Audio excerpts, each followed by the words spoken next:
What's good, YouTube, man? The Truth here, and I'm back with another video. I just wanted to shout out the 44 people who subscribed.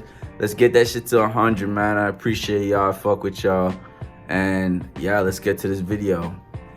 So first, I just want to start by saying Mr. Conor Benn is not him.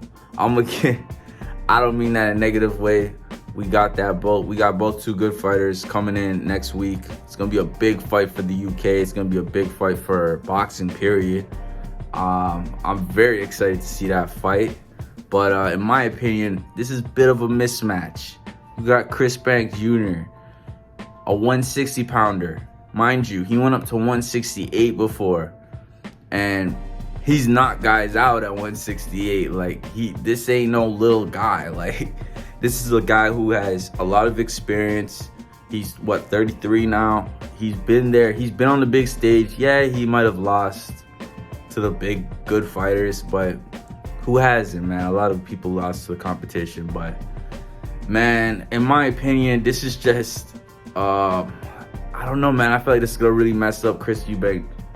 Conor Benn's, like, career as a fighter, man. It's giving me a lot of Kell Brook versus Triple G vibes, where you got this young, hungry guy who's not fighting anyone yet. Kell Brook was a little more proven, but he's just looking to get a big fight. And Triple G was there. No one else was available. He didn't really want to fight Spence at the time, so he went and took it. Now, I feel that's the same situation with Ben. I feel like he's good, but there's a lot of guys who he could fight at 147 who I really beat him. There's not really, I can't see him beating a few guys. Maybe Stanionis, maybe, but the chances like he beats him is very low. Only way I could see him beating him would probably be like he has a very early success, and if Stanionis can't take his punching power, but that's a different topic. But honestly, this feels like a little bit of a mismatch, a little bit of a money grab for both guys, really. The weight problem, I know people think, oh, that's his advantage, he's gonna be drained, but if we're being honest, man, like, he's a very disciplined guy. Like, I feel like Chris Eubank Jr., you see him eating the cheeseburgers. My boy can make the weight.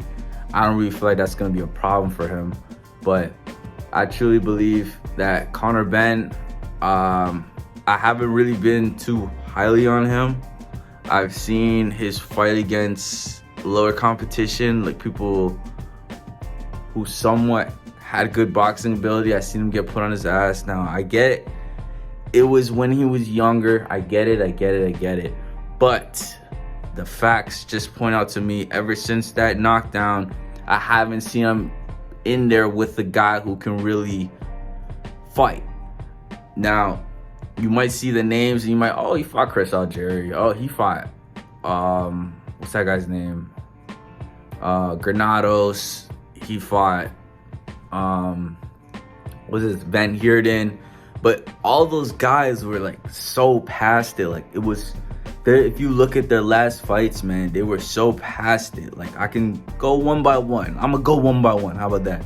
I'm gonna go one by one. So first you have his first real name, which was Samuel Vargas, I believe. And I know people are like, oh, he did it faster than Spence. He did it faster than Virgil Ortiz, all this badass.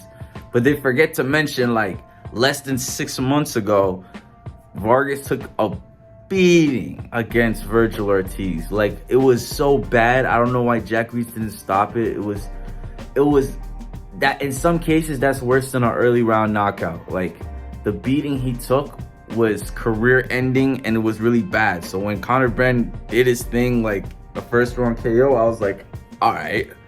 Like, he just took a beating. It felt like round 7. He fought 6 rounds with Ortiz. It felt like round 7 with Conor Benn, and he just looked like he was in the same fight, and he had enough. His chin, he couldn't take it.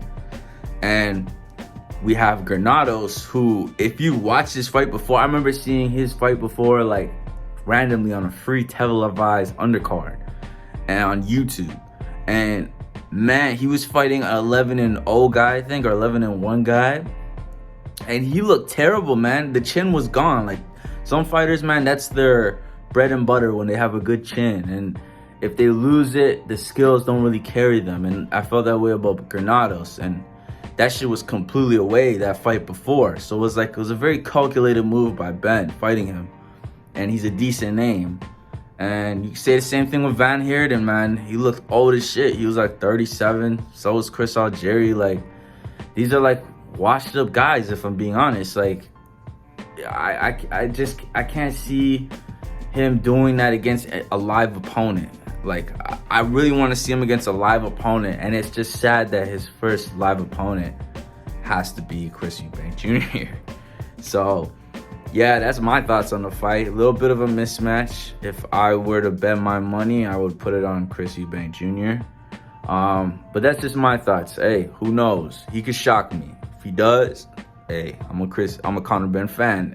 I ain't gonna lie, I'll switch up like that, easy. But yeah, that's my thoughts on the fight. Bit of a mismatch, but we'll see. Next week should be fun. But yeah, that's it for today's video, man.